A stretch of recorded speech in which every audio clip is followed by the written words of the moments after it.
பேசலாமா? அனைவருக்கும் வணக்கம்.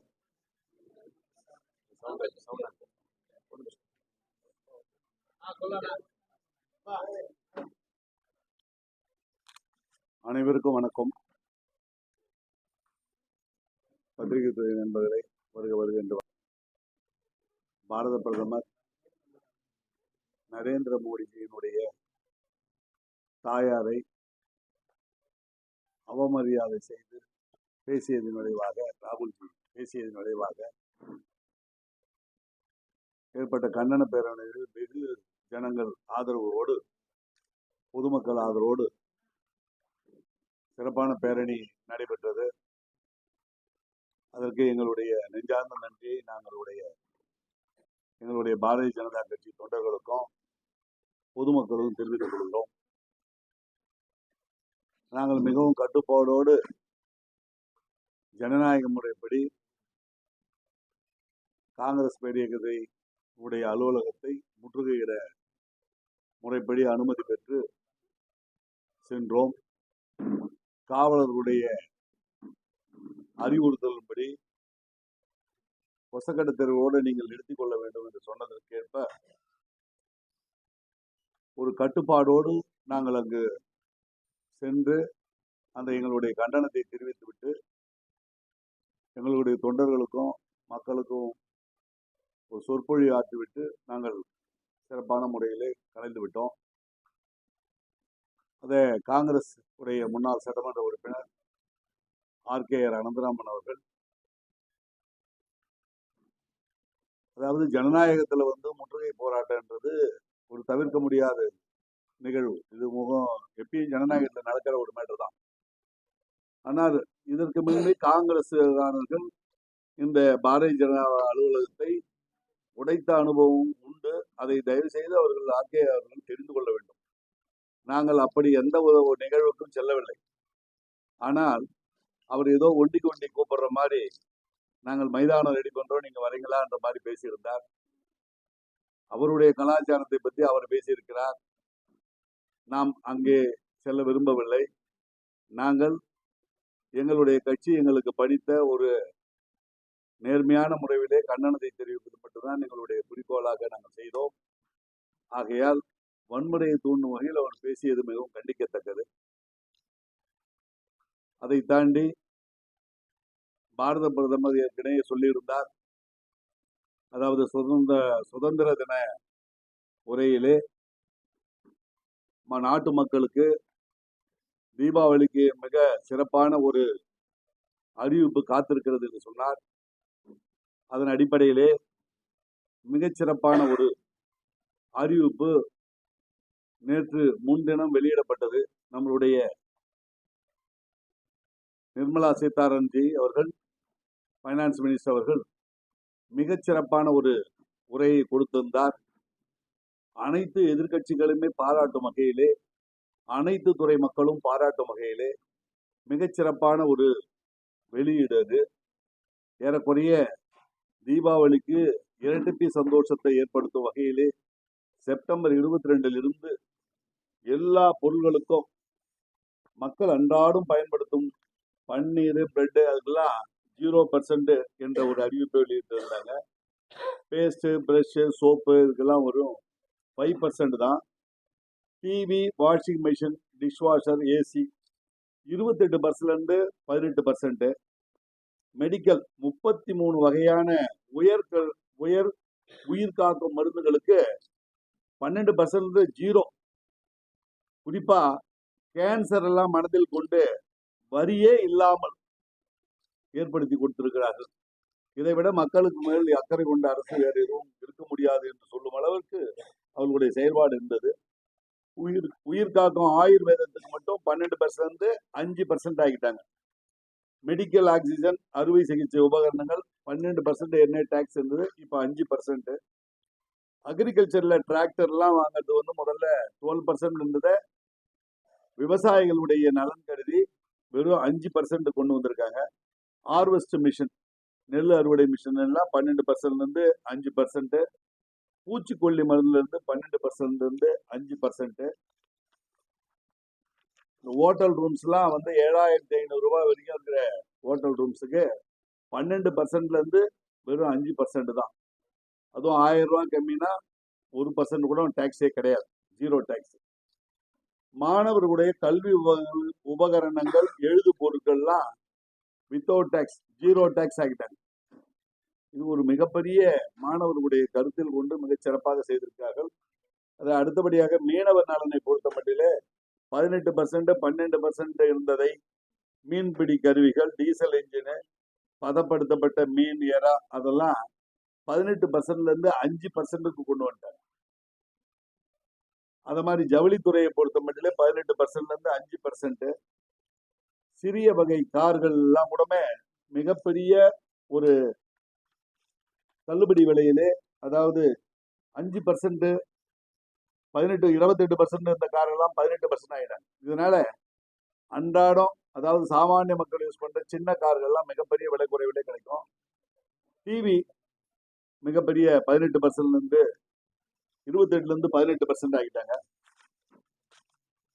இதுபோல் மிக அத்தியாவசிய பொருள்கள், யூஸ் பண்ற அத்தனை பொருள்களையும் மிக மலிவான விலையிலே கிடைப்பதற்காக நம்மளுடைய பாரத பிரதமர் ஏறக்கூடிய ஆண்டுக்கு 93,000 கோடி இழப்பு ஏற்பட்டால் கூட மக்களுடைய வாங்கும் திறன் அதிகரிக்கும் என்ற ஒரே நோக்கத்தோடு மக்களுக்காக மிகப்பெரிய சலுகையை அறிவித்திருக்கிறார்கள். எதிர்கட்சிகள் வியந்து போய் வாய் பிளந்து இதை பாராட்ட மனம் இல்லாமல் பாராட்டுகிறார்கள். நாங்கள் முன்னே சொன்னோம், இதை இப்பொழுது செய்திருக்கிறீர்கள், நாங்கள் இருந்தாலும் பாராட்டுகிறோம் என்று நம்மளுடைய சிதம்பரம் அவர்கள் சொல்லினார். அதை தாண்டி பில்டிங் சிமெண்ட் பத்தி சொல்லுங்க சார். சிமெண்ட்டுக்கு வந்து 28%ல இருந்து வரியை வந்து 18% குறைச்சிருக்காங்க.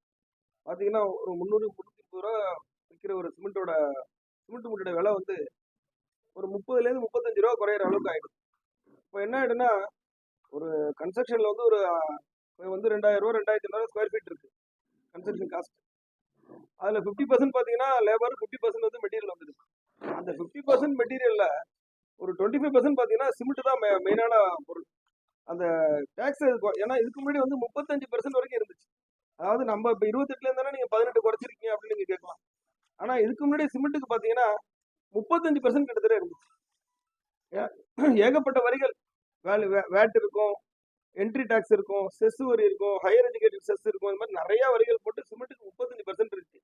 கன்ஸ்ட்ரக்ஷன் இண்டஸ்ட்ரியே ஓரளவுக்கு ஸ்தம்பிக்கிற மாதிரி ஆயிடுச்சு. இதனால நமக்கு பெரிய பெரிய ப்ராஜெக்ட் எல்லாமே காஸ்ட் இன்க்ரீஸ் ஆயிடுச்சு. இப்போ இந்த சிமெண்டோட வரியை குறைச்சதுனால ஒருத்தவங்களும் இப்போ 2,000 ரூபாய் 2,500 ஸ்கொயர் ஃபீட்டுக்கு கட்டுறவங்க 2,000 ரூபாய் கட்ட முடியும். அது மட்டும் இல்லாமல் மார்பிள் ஒரு ஃப்ளோரிங் போடுறீங்க, ஸ்கொயர் ஃபீட் வந்து ஒரு மார்பிள் வந்து 100 ரூபான்னு வச்சுங்க, அதுக்கு வந்து 10%, அதாவது 12ல இருந்து 5% ஆக்கியிருக்காங்க. ஒரு 7% ரிடக்ஷன் வந்து பார்த்தீங்கன்னா உங்களுக்கு ஒரு 20 ரூபா குறையும். இப்படியே கன்ஸ்ட்ரக்ஷன் ஆக்டிவிட்டிஸ். அடுத்து வந்து விண்டோ, அதாவது ஜன்னல், நிலை, இந்த மாதிரி ப்ரீ ஃபேப்ரிகேட்டாக விற்கிறது, இது அத்தனைக்குமே குறைக்கிறாங்க.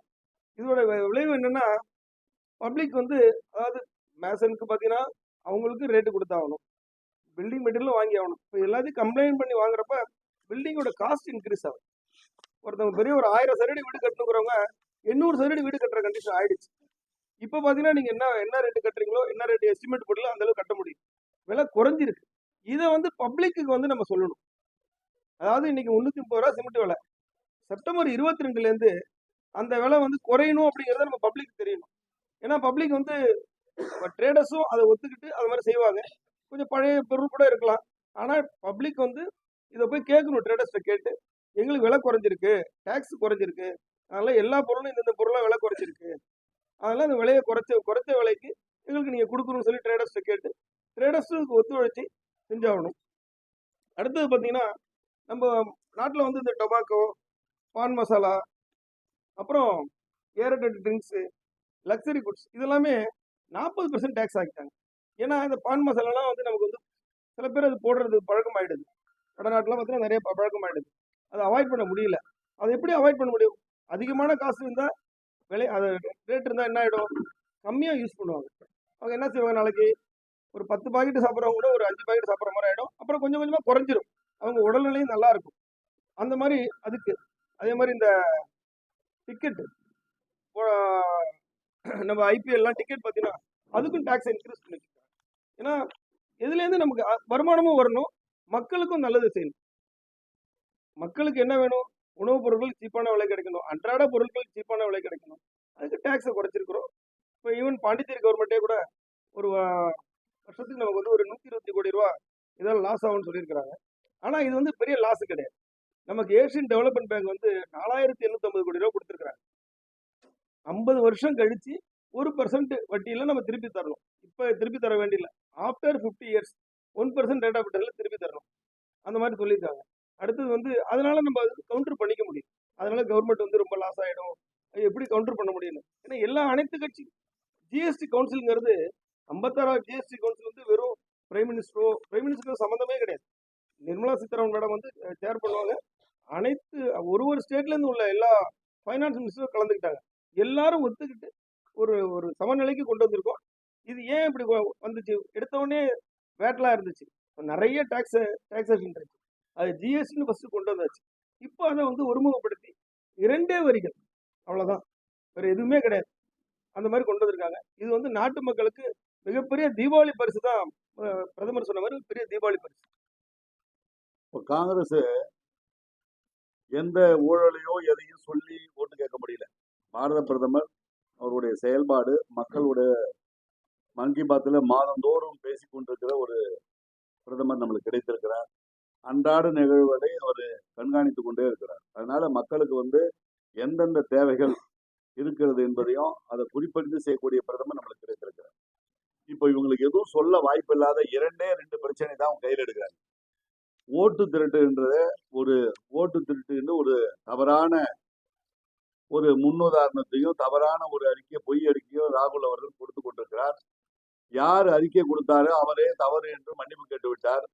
இருந்தாலும் கூட இவிஎம்ல வாக்குப்பதிவு எந்த மாற்றத்தையும் செய்ய முடியாதுன்னு நம்மளுடைய கார்த்திக் சிதம்பரமே அவருடைய கட்சிக்கு சொல்லியிருந்தார்.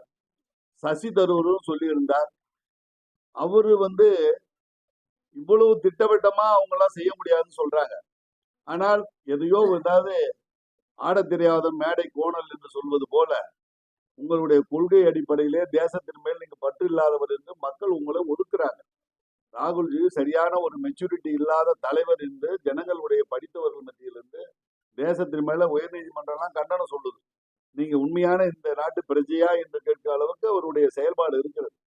அப்படிப்பட்ட ராகுல் காந்தி பொய்யான்னு சொல்ல அப்ப பாத்தீங்கன்னா அதற்கு ஆதரவு வந்து தமிழ்நாட்டு முதல்வர்லாம் தெரிவிக்கிறாங்க. இப்ப 40 எம்பி இவங்க ஜெயிச்சாங்க. அப்போ இவங்க ஓட்டு திருட்டுலயா ஜெயிச்சாங்க? அதை இவங்க ஜெயிச்சா அது ஓட்டு திருட்டு கிடையாது. எதிர்கட்சிகள் வந்து உண்மையான முறையிலே ஜெயிக்கும் போது அது வந்து இவிஎம் மிஷின்ல ஏதோ கோளாறு செஞ்சுட்டாங்கன்னு சொல்லிட்டு இதற்காக வேற எந்த காரணம் சொல்லாம இது ஒரு தீப்பந்த ஊர்வலம் அதுக்குதுன்னு சொல்லிட்டு புதுவையில ஏதோ ஒண்ணு சொல்லியிருக்காங்க. அதை தாண்டி இவங்க சொல்றது எலக்ட்ரிசிட்டியை தனியார் மயமாக்குறாங்க, நாங்க மிகப்பெரிய போராட்டம் பண்ண போறோம்ட்டு கிளம்பிட்டாங்க. அதாவது அவங்களே அறிக்கை கொடுத்திருந்தாங்க. அதாவது 2025 இந்த 25ஆம் தேதி வாக்கில் தான் போன மாசத்துல ஒரு அக்கௌண்ட் ஆரம்பிச்சுறார். அவர் எதற்காக இவங்க எல்லாம் தொழில் தொடங்கத்துக்கு வெளியில இருந்து வந்து தொழிலதிபர்கள் வந்து பாண்டியில ஆரம்பிக்கணும்னு சொல்ல பார்த்து அவங்க 1 லட்சம் ரூபாய் போட்டு ஒரு அக்கௌண்ட் ஆரம்பிச்சுறார். நம்மளுடைய மின்சாரத்துறை மந்திரி அவர்கள் சொல்லியிருக்கிறார். அது மாதிரி எந்தவித ஐடியாவும் இல்லை. அதனாலதான் நாங்க வந்து புதுசாக ரெக்ரூட்மெண்ட்ல வேலை வாய்ப்பு எடுக்கிறோம். அது மாதிரி இல்லைன்னு சொல்லி கூட இதை தவறாக மக்களிடமே ஒரு பொய் பிரச்சாரத்தை சொல்லி எதையாவது திசை திருப்பும் வேலையை இந்த எதிர்கட்சிகள் செய்து கொண்டிருக்கின்றன. ஒன்று ஓட்டு திரட்டுன்ற பொய்யான ஒண்ணு, அதுக்கு அடுத்தது இந்த தனியார் துறைக்கு ஏதோ தாரை வைப்பது போல இந்த இந்த அரசாங்கம் தனியார் துறைக்கு தாரை வார்த்து கொடுத்து விட்டது போலவே ஒரு ஜனங்கள்கிட்ட ஒரு இமேஜை கிரியேட் பண்ணி அதற்கான போராட்டம் அதற்கான திட்டமிடல் எல்லாம் செய்து கொண்டிருக்காரு. இவங்க என்ன கேட்டீங்கன்னா இப்ப பாண்டிச்சேரியில இந்த என்டிஏ அரசாங்கம் சென்ற தடவை எவ்வளவு வேலை வாய்ப்பை கொடுத்திருக்கிறது. தொடர்ந்து வேலை வாய்ப்பு, போன வாரம் கூட டெப்டி தாசில்தாருடைய வேலை வாய்ப்பு, அது மாதிரி தொடர்ந்து மக்களுக்கு நல்ல காரியங்களை எல்லாம் செய்து கொண்டே இருக்கிறது. குண்டு குழியுமா அந்த ரோடு சாலைகள் எல்லாம் இப்ப சரி செய்யப்பட்டிருக்கின்றன. எதெல்லாம் தடைப்பட்டிருந்து ரேஷன் கடை தெரியும் உங்களுக்கு, அது சாத்திட்டு இருந்தாங்க. அதை மறுபடியும் திறந்து வெள்ளை அரிசி போட்டு இன்னைக்கு மிகப்பெரிய ஜனங்கள் மத்தியிலே வரவேற்பு. இது ஒரு குறை தான் எங்க எம்பி எலெக்ஷன்ல இருந்தது. அதையும் நீக்கிவிட்டோம்.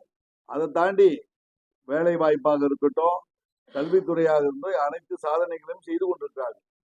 அதையெல்லாம் சொல்ல முடியல. இது நல்லது நடக்குது. பஸ் ஸ்டாண்ட் திறந்தாச்சு, புதுசா கட்டுமானம் பண்ணி திறந்தாச்சு. இப்போ விளையாட்டு திடல் இதெல்லாம் சிறப்பாக நடைபெற்று கொண்டிருப்பதால் எதையும் குறை சொல்ல முடியாத இவர்கள் இதையே சொல்லி சென்ற ஆண்டு, அதாவது சென்ற பீரியட்ல ஒண்ணுமே செய்யல, அதை சொல்லி இருக்கிறார்கள். அது மட்டும் இல்ல, இந்த இபியை சொல்லும் பொழுது சிஏஜி ரிப்போர்ட் சொல்லி இருக்கிறது, இவர்களுடைய திறமையற்ற நிர்வாகத்தினால் ஏறக்குறைய என்ன சொல்லியிருக்காங்க அவங்க, அந்த ரிப்போர்ட் கூட உங்களுடைய பத்திரிகையாளருக்கு நாங்க கொடுக்க இருக்கிறோம். சென்ற 17 இருந்து 20 வரைக்கும் 2020 வரைக்கும் இவர் திறமையற்ற நிர்வாகத்தினால சிஏஜி அறிக்கையில 709.60 கோடி ரூபாய் இழப்பு ஏற்பட்டிருக்குது. அது கடுமையாக வரி வசூல் செய்யல, ஒழுங்கான மீட்டர் போட்டு பண்ணல, பராமரிப்பு இல்லாத மீட்டர், அதாவது 4.78 லட்சம் மீட்டர்ல சுமார் 9% மீட்டர் தான், 9% மீட்டர்கள் பழுதடைந்தவை. இவற்றில் சில மீட்டர்கள் 25 வருடத்துக்கு மேலாக மாற்றப்படாமல் இருந்தன. இதனால் இந்த அரசாங்கத்துக்கு 709 கோடி ரூபாய் வருமான இழப்பு ஏற்பட்டது. மின்சார கட்டண வசூல் திறன் 60.36 இருந்து 54.90 குறைந்தது. 25 கோடிக்கும் அதிகமான நிலுவைத் தொகையில் வெறும் 24.88 லட்சம் மட்டுமே வசூல் செய்யப்பட்டது. மின் திருட்டுக்கு எதிரான போதிய நடவடிக்கை இல்லை. மின் திருட்டு தட்டுப்பாடை திறம்பட செயல்படவில்லை என்று சொல்லிட்டு வெறும் 2017 2020 வரை வெறும் 5%, 0.05% நுகர்வோரை மட்டுமே ஆய்வு செய்திருக்கிறார்கள்.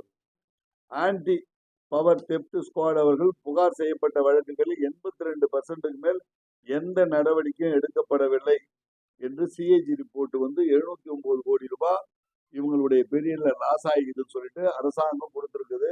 அதன் அடிப்படை சிஏஜி ரிப்போர்ட் உங்களுக்கு விநியோகிக்கப்படும், நீங்களே பார்த்து தெரிந்து கொள்ளுங்கள். இவங்களுக்கு திறமையற்ற அரசாங்கத்தின் வெளிப்பாடு தான் இதை சொல்லி இருக்கிறது. இப்படி பண்ணதுனாலதான் இன்னைக்கு சர்சார்ஜ் எல்லாம் உயர்ந்திருக்கிறது. இதுக்கெல்லாம் இவங்களுடைய ஏதாவது அரசியல் பண்ணணும், எதிர்ப்பு அரசியல் பண்ணணும்ன்றது மட்டும்தான் அவங்களுடைய நோக்கம். 2026 இவர்கள் ஆட்சியை பிடித்தாலும் இந்த அரசாங்கத்திற்கு, இந்த புதுவை மக்களுக்கு ஒன்றும் நல்லது நடக்கிற வாய்ப்பே இல்லை. ஏனென்றால் இவர்களுடைய எதிர்ப்பு அரசியல் செய்து இந்த புதுவைக்கு கிடைக்க வேண்டிய நலத்திட்டங்களை எல்லாம் கெடுத்து விடுவார். ஆகையால் நம்ம இந்த புதுவை மக்கள் எல்லாம் இதை கரெக்டா புரிஞ்சுக்கணும். உண்மை நிலவரத்தை புரிந்து இந்த என்டிஏ அரசாங்கத்தை மறுபடியும் ஆதரித்து 2026 இந்த ஆட்சியை கொண்டு வர வேண்டும் என்று கேட்டுக்கொள்கிறேன். அது மட்டும் இல்ல, இவர்கள் சொல்லும் பொய்களை கண்டிப்பாக நீங்கள் யாரும் நம்ப வேண்டாம் என்று சொல்லிக் கொள்கிறேன். அதானி போர்ட்டை பத்தி பேசுறாங்க. அதாவது மார்க்குன்னு ஒரு போர்ட் இருந்துச்சு, அந்த போர்ட்டுக்கு நான் ஏற்கனவே சொல்லியிருந்தேன், 100 தடவைக்கு மேல அந்த மார்கு போர்ட்டுக்கு விசிட்டுக்கு போனது நம்ம முன்னாள் முதலமைச்சர் நாராயணசாமி அவர்கள். ஏன் அந்த போர்ட்டுக்கு 100 தடவைக்கு மேல விசிட்டுக்கு போனீங்க? இன்னைக்கு அந்த போர்ட் லாஸ் ஆயிடுச்சு. லாஸ் ஆன பிறகு நேஷனல் கம்பெனி லா ட்ரிபியூனல்ல போய் என்கிட்ட ஒண்ணுமே இல்லைன்னு சொன்ன பிறகு அவங்க ஏலத்துக்கு விடுறாங்க. அதானியும் ஏலம் எடுக்கிறாங்க, வேதாந்தம் 2 பிட்டர் தான் இருக்கிறாங்க. அதுல ஹையஸ்ட் பிட்டர் அதானி எடுத்திருக்கிறாங்க.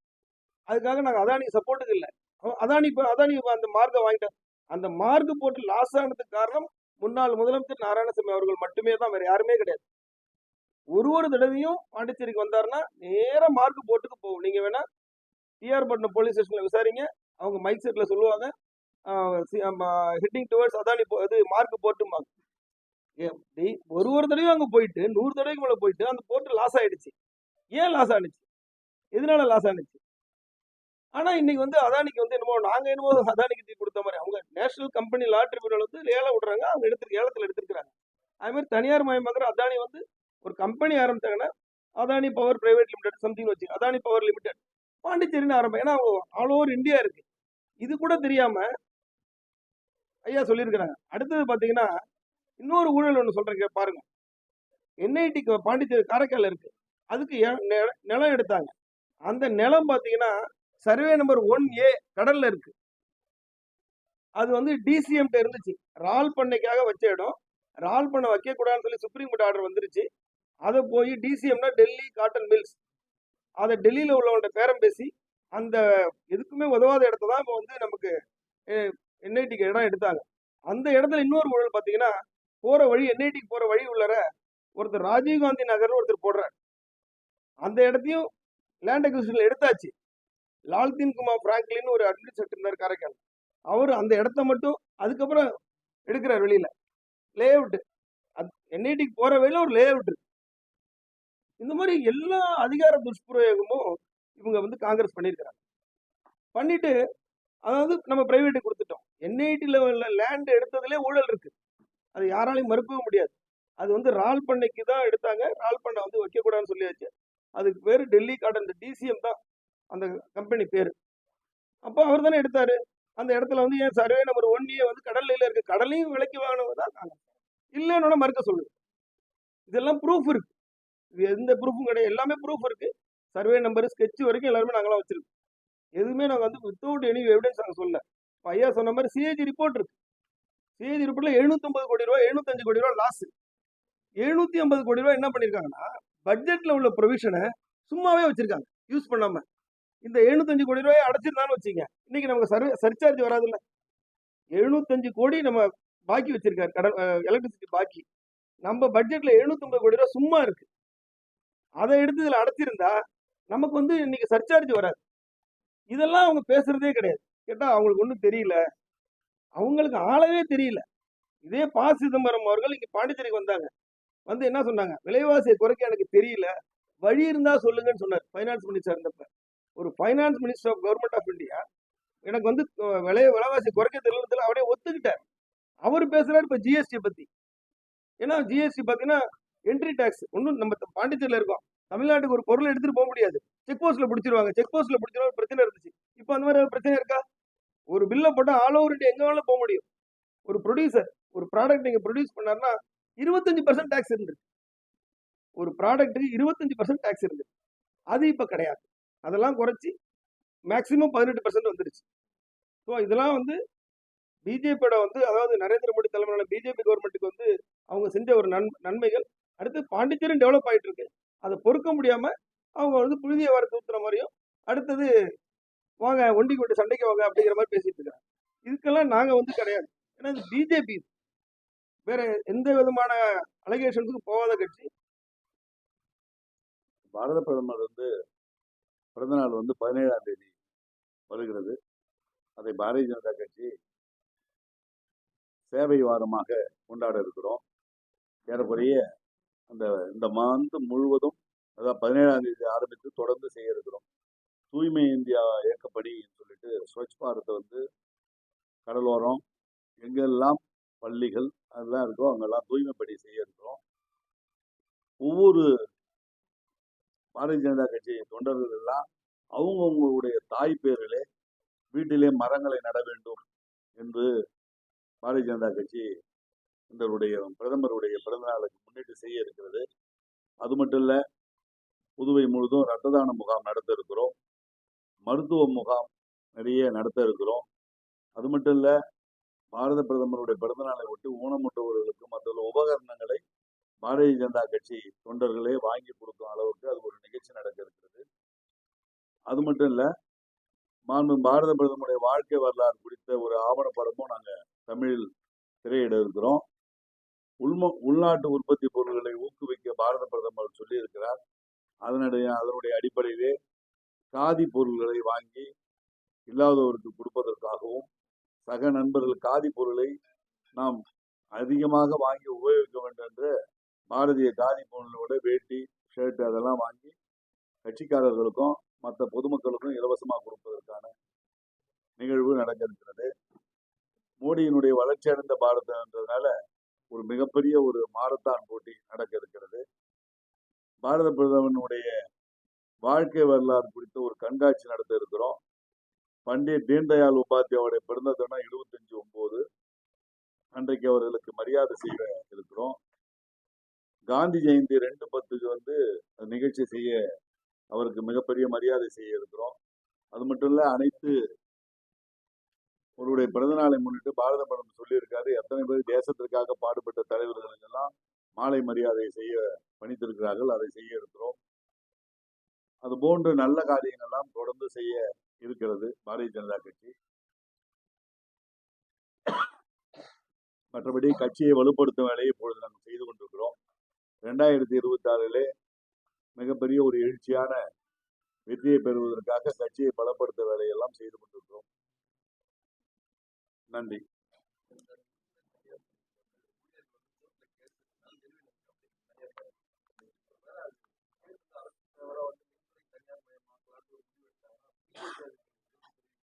இப்ப இருக்கிற கொள்கை முடிவுல எங்களுக்கு நாங்க தனியார் துறை கொடுப்பதற்கு எங்களுடைய ஆதரவு இல்லை. அதனால அது அப்படிதான் நாங்க இருக்கோம். கண்டிப்பா கண்டிப்பா கொடுக்க மாட்டோம்.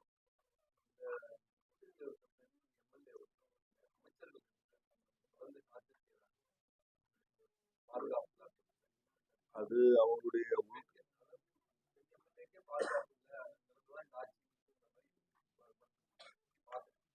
இது எந்த அளவுக்கு உண்மை என்பது ஒன்றும் புரியலைங்க. அது உள்கட்சி பிரச்சனை, அதுல நாம் தலையிடக்கூடாது. அது உண்மை நிலை மாண்புமிகு முதலமைச்சர் அவர்கள் அதை ஆராய்ந்து அது என்ன உண்மையா என்பதை கண்டறிந்து அவர் செயல்படுவார். அது அவங்களுடைய உள்கட்சி பிரச்சனை.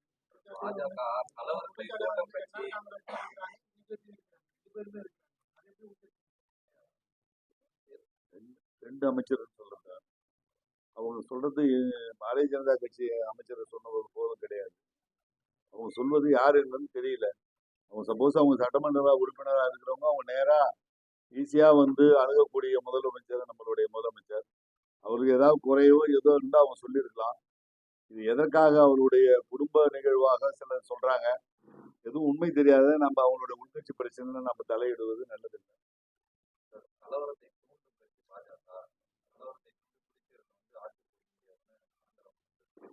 அதே போல அவங்களுடைய கலாச்சாரம்ன்றது அவருக்கு வன்முறை கலாச்சாரம் அவருக்கு மிகவும் பிடித்த கலாச்சாரம். ஆர்கே அனந்தராமன் அவர்களுக்கு நான் வேற எதையும் சொல்ல விரும்பவில்லை. பாரதிய ஜனதா கட்சி அலுவலகத்தை தான் காங்கிரஸ் அலுவலகம் காங்கிரஸ்காரர்கள் 2014 உடைச்சாங்க. ஆனால் பாரதிய ஜனதா கட்சி மிக கட்டுப்பாடோட போலீஸ் காவல்துறை என்ன அறிவுறுத்தினார்களோ அதுவரை சென்று நாங்கள் எங்களுடைய உரிமையை தெரிவித்துவிட்டு எங்களுடைய கண்டனத்தை தெரிவித்துவிட்டு வந்துவிட்டோம். அதனால எங்களுடைய கலாச்சாரம் அமைதியான கலாச்சாரம். அன்றைக்கு அவங்க கிட்டதான் போலீஸ் துறை இருந்துச்சு. இருந்தும் அவங்க அவங்க கண்ட்ரோல் போலீஸ் கண்ட்ரோல் பண்ணிருக்கலாம். கதவை உடைச்சு ஈவன் அலுவலக செயலரை தாக்க முற்பட்டாங்க. இன்னைக்கு போலீஸ் நம்ம மந்திரி கிட்ட அவங்க நம்ம கிட்ட தான் இருக்கு. ஆனா நாங்க கரெக்டான ரீஸ்ட்ரெயின் என்ன ரூல்ஸ்ல என்ன சொன்னோம் அதுபடிதான் இருந்துச்சு. கலவரத்தை தூண்டுறது அவர் என்ன சொன்னார்னா மாஸ்க்ல கள்ள விட்டு அடிக்கிறாங்க. இந்த மாதிரி எந்த விதமான சிறுபான்மையரை எப்படிதான் இன்னும் எவ்வளவு நாள் தான் இவங்க ஏமாத்துவாங்கன்னு தெரியல. சிறுபான்மையை தயவு செய்து வைத்துக் கொள்ள வேண்டும். இப்ப நாங்கெல்லாம் இன்னும் கல்லு விட்டு அடிக்கிற ஆள் கிடையாது. நாங்க சாதாரண சாமானிய மக்களோடு மக்களாக கிறிஸ்துவ மக்கள் கூட முஸ்லிம் மக்கள் கூட சரிசமான மாமன் மச்சான் என்ற பழகக்கூடிய மக்களும் இவங்களுக்கு எந்த கொள்கை அடிப்படையும் இல்லாததுனால எப்ப பார்த்தாலும் இவங்க என்ன செய்யறதுன்னு வச்சுங்களா. அதாவது தேசனுடைய நலன்ல இது கிடையாது. அதாவது இந்தியாவோட காஷ்மீர் இணைக்கப்பட்டது ஒரு எல்லோரும் வரவேற்கிற ஒரு நல்ல நிகழ்வு. அது தேசத்தின் மேல பற்றுள்ளவர்கள் எல்லாம் பாராட்டாங்க. இதை சொல்லி ஓட்டு கேட்கறது, அதாவது ஒண்ணுமே இல்லாத வன்பு பிரச்சனை யாரும் வன்பு பிரச்சனையால ஒருத்தவங்க கூட யாரும் பாதிக்கப்பட்டதா ஒண்ணும் இருக்காது. எதையாவது சொல்லி சிறுபான்மையிற்கு எதிரான கட்சியாகவே சொல்லி அந்த 18% ஓட்டு குறிக்கோளாக வச்சுக்கிறாங்க. இதை மக்கள் சிறுபான்மை மக்கள் புரிந்து கொள்ள வேண்டும். அப்துல் கலாம் திரும்ப திரும்ப சொல்லுகிறோம், முஸ்லீம் இந்த அப்துல் கலாமை பிரதம ஜனாதிபதியா ஆக்கிய பெருமை எங்களுடைய பாரதிய ஜனதா கட்சிக்கு தான் உண்டு. ராம்நாத் கோவிந்தை ஜனாதிபதி ஆக்கிய எஸ்சியுடைய அதாவது தாழ்த்தப்பட்ட மக்களுடைய உணர்வை புரிந்து கொண்டு ராம்நாத் கோவிந்தை பிரசிடென்ட் ஆகணும் பாரதிய ஜனதா கட்சி தான். இப்ப திரௌபதி முர்மு மலைஜாய் தாழ்த்தப்பட்ட இனத்தை சேர்ந்தவங்களை ஜனாதிபதி ஆக்கி அழகு பார்ப்பதும் பாரதிய ஜனதா கட்சி தான்.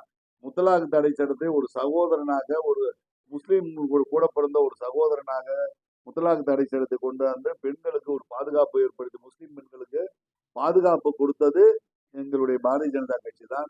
ஆனால் இவர்கள் ஏதோ நாங்கள் எல்லாம் போய் காலையில ஏந்த உடனே நேரம் போய் கல்லெடுத்து அடிக்கிற மாதிரியும் ஏதோ மாஸ்கை உடைக்கிற மாதிரியும் இதையே சொல்லி இவர்களுக்கு கொள்கை இல்லை. பாரதிய ஜனதா கட்சியை இப்படி எதிரிகளாவே சித்தரித்து ஓட்டு வாங்கிடலாம் என்ற ஒரு தவறான அபிப்பிராயத்தை இவர் செய்து கொண்டிருக்கிறார்கள். அதெல்லாம் நார்த்ல இருக்கிறவங்க எல்லாம் முழுசா புரிஞ்சுக்கிறாங்க.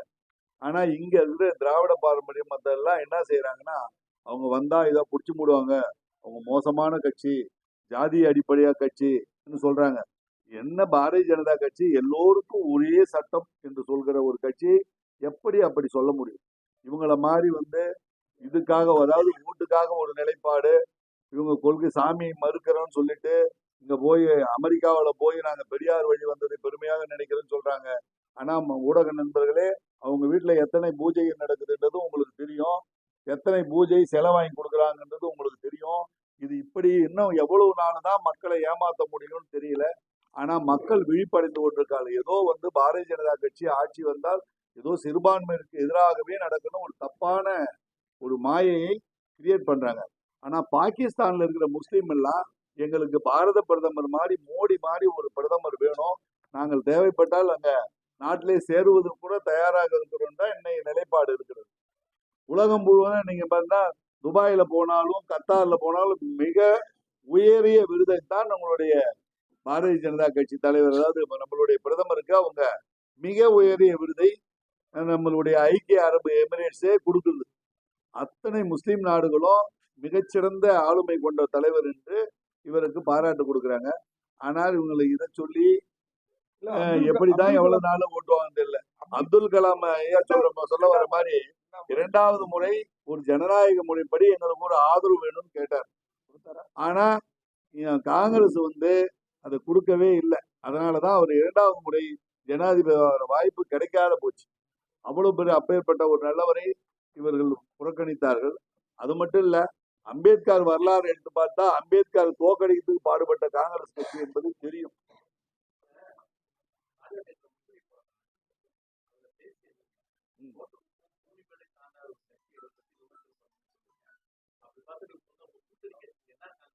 என்ஆர் காங்கிரஸ் என்பது அகில இந்திய என்ஆர் காங்கிரஸ்.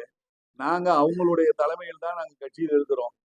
விஜய் கட்சியில சில பேர் இருக்கிறவங்க என்ன செஞ்சாங்கன்னா, எங்களோட கொள்கை எதிரி பாரதிய ஜனதா கட்சி, பிரதமர் மோடி எங்களுக்கு கொள்கை எதிரின்னாரு. அவங்க என்ன கொள்கை வச்சுக்கிறாங்கன்னே தெரியல. எல்லார் போட்டாவும் எட்டாந்து வச்சுக்கிறது தான் அவங்களுடைய கொள்கையா என்ன தெரியல.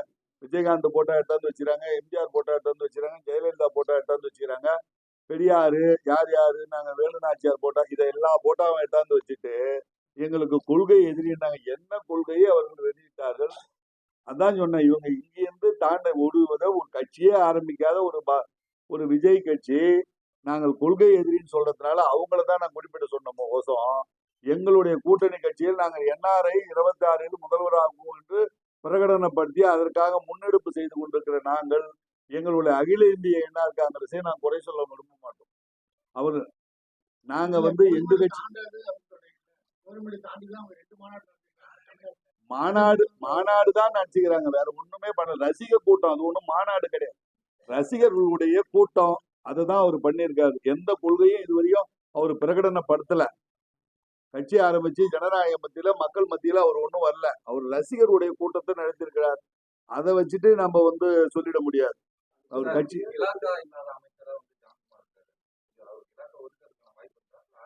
நிச்சயமாக உடனடியா அதுக்கான ஆவணம் ரெடி ஆகிட்டு நிர்வாக காரணமா முதல்வர்களோட நாங்கள் உடனே கலந்து அதற்கான ஏற்பாடு விரைவில் செய்ய மிக விரைவில்.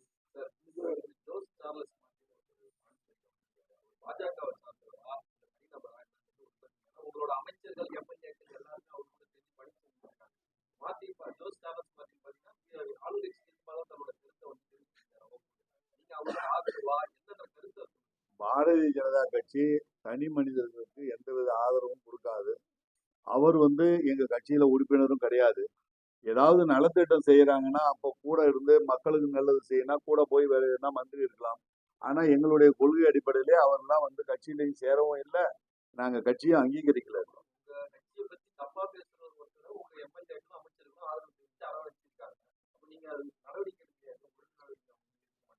தலைமையிடம் நாங்கள் தெரிவித்திருக்கிறோம். இந்த மாதிரி செயல்பாடுகள் நடந்து கொண்டிருக்குன்னா விரைவில் அதற்கான நடவடிக்கை அவர் எடுப்பார். அப்படி இல்லை, யாரு வந்து அவருக்கு வந்து ஆதரவாக இருப்பாங்க, அவங்க நலத்திட்டம் செய்வதற்கு கூட இருக்கிறாங்கன்னு பார்த்து தொகுதிக்கு அவங்களுடைய தொகுதிக்கு நலத்திட்டம் செய்ய பார்த்து இவங்க கூட இருக்கிறாங்க. அதற்காக இருக்காங்கன்றது மட்டும் தான் எங்களுக்கு.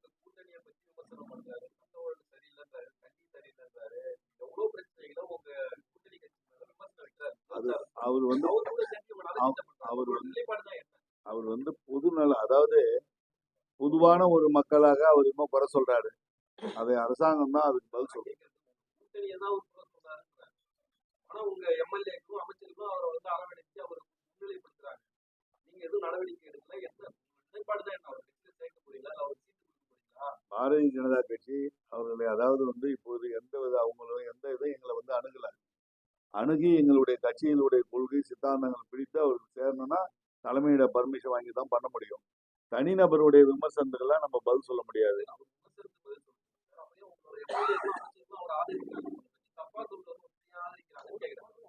அவங்க ஆதரிப்புன்னு சொல்ல முடியாது. அவங்க நலத்திட்டம் செய்தா அதுக்காக கூட போய் நிக்கிறாங்க.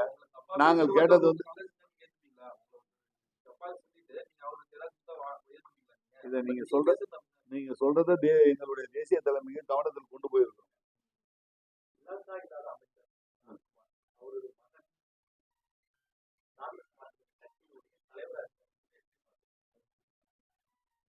அவர் வந்து கட்சியில இல்லாத ஒரு மகன் தான் சொல்லிட்டு பேப்பர்ல நாங்க பார்த்தோம். அதை பற்றியும் நாங்க தலைமைக்கு தெரிவித்திருக்கோம். இல்ல தலைமைக்கு நாங்க இங்க நடக்கிற நிகழ்வு எல்லாம் உன்னிப்பாக எங்களுடைய தேசிய தலைமையை கவனித்துக் கொண்டிருக்கிறது. விரைவில் அவர்கள் அதுக்கான என்ன நடவடிக்கை இருந்தோ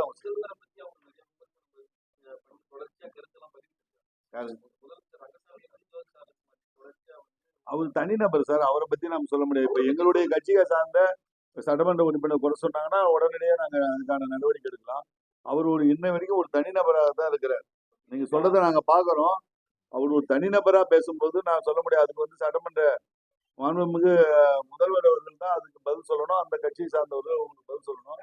எங்களுடைய நிலைப்பாடு வந்து முதல்வருடைய கருத்து எதுவோ அதுதான் எங்களுடைய கருத்து.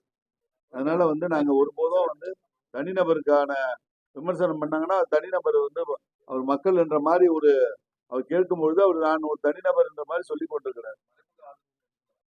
நிச்சயமா கிடையாது. பாரதிய ஜனதா கட்சி மறைமுக ஆதரவு ஒரு காலம் கொடுக்காது. எதுவா இருந்தாலும் வெளிப்படையாக ஒரு செயல்பாடாக தான் பாரதிய ஜனதா கட்சி. டிவிகே தான். இதுல என்ன டவுட்? என்ஆர் காங்கிரஸ், அகில இந்திய என்ஆர் காங்கிரஸ்.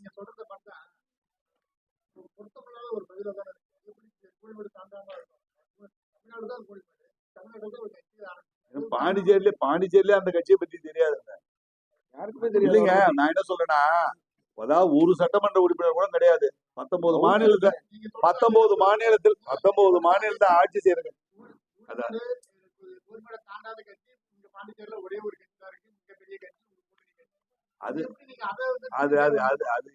கண்டிப்பாக எங்களுடைய கூட்டணி கட்சி அவருடைய தலைமையில் தான் நாங்க 26 ஆட்சி செய்ய நாங்க போறோம். அதை குறை சொல்ல மாட்டோம்.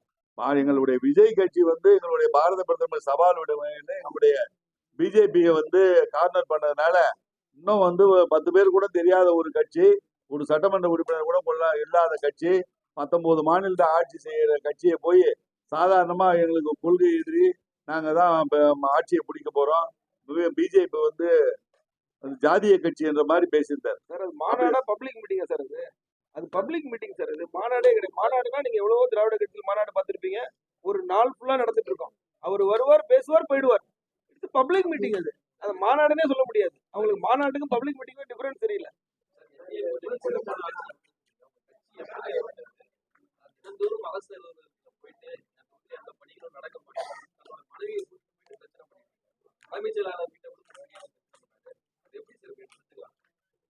சட்டமன்ற உறுப்பினர் அவருடைய உரிமைக்காக அவருடைய தொகுதிக்காக போனார்.